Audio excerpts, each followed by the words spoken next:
دخل واحد اليوم، انا جاي داخل الاستوديو وشي ناس مريحين، قال لي ودي غادي يجيكم الفقيه الفلاني غادي يجي يحدث اليوم.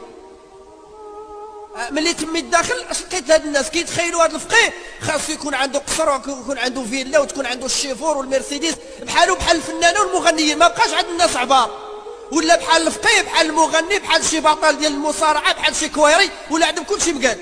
المهم شي نجم خاصو يكون معروف، ما كاينش لله، خاصو يكون جامع الفلوس باللغه الدارجه، يقولك جامع العاقه وحاطه في البنكه. الا ما عندوش راه هذاك ماشي نجم. ما عرفوش بان الدين راه ماشي هو الغنى، الدين كيتسجل وكيتعطى للمسلمين وفرض عليك تقولوا. الا عطاك الله تعالى هذا الكلام خاصك تبلغوه، ما تشد عليه حتى ريال.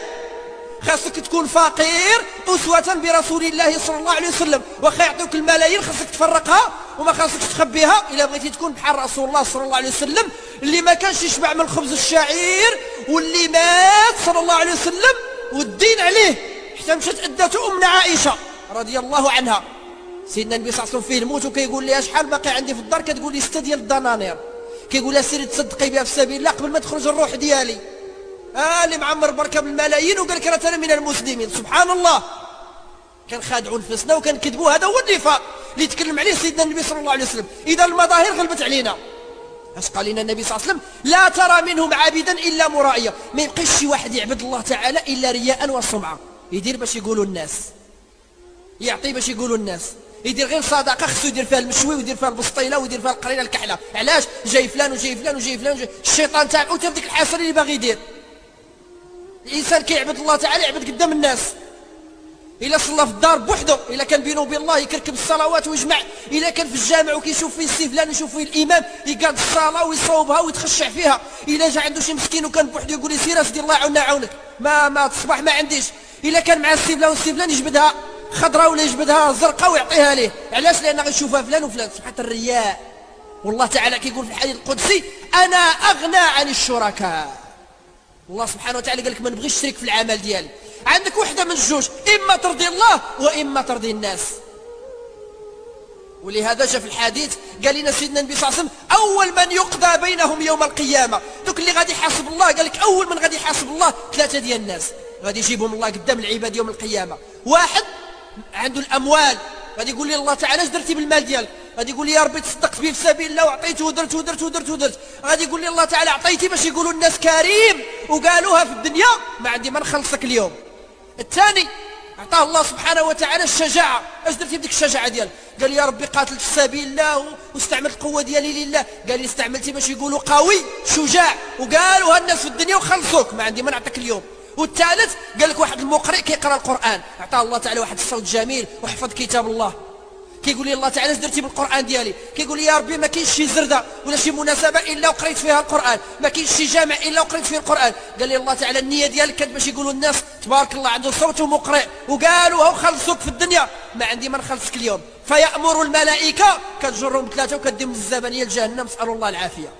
اذا يا احباب جدوا النيه ديالكم، لقول رسول الله صلى الله عليه وسلم انما الاعمال بالنيات وانما لكل امرئ ما نوى. الانسان ديما يجدد النيه ويدير العمل لله سبحانه وتعالى.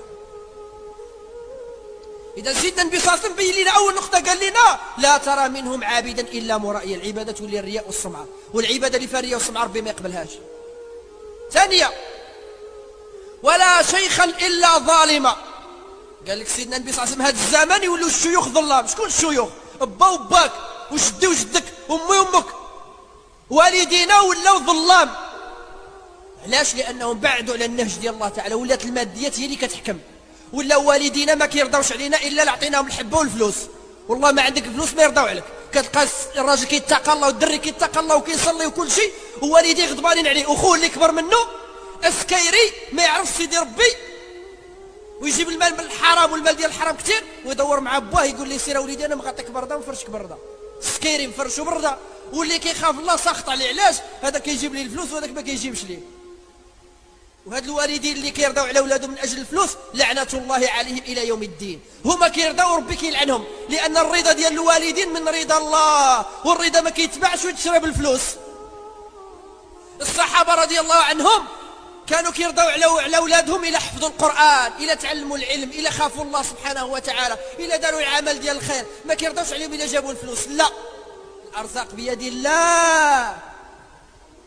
علم ولادك طاعة الله سبحانه وتعالى، علمهم الدين، عرفهم بالخالق، ما تخممش لهم الرزق ديالهم. الله تعالى يتكفل بالأرزاق. وفي السماء رزقكم وما توعدون. شو ربي اش يقول؟ قال لك في السماء رزقكم مكتوب، ما تخممش لولادك، لا. كما دار سيدنا عمر بن عبد العزيز رحمة الله عليه، كما دار سيدنا عمر رضي الله عنه، كما دار سيدنا أبو بكر.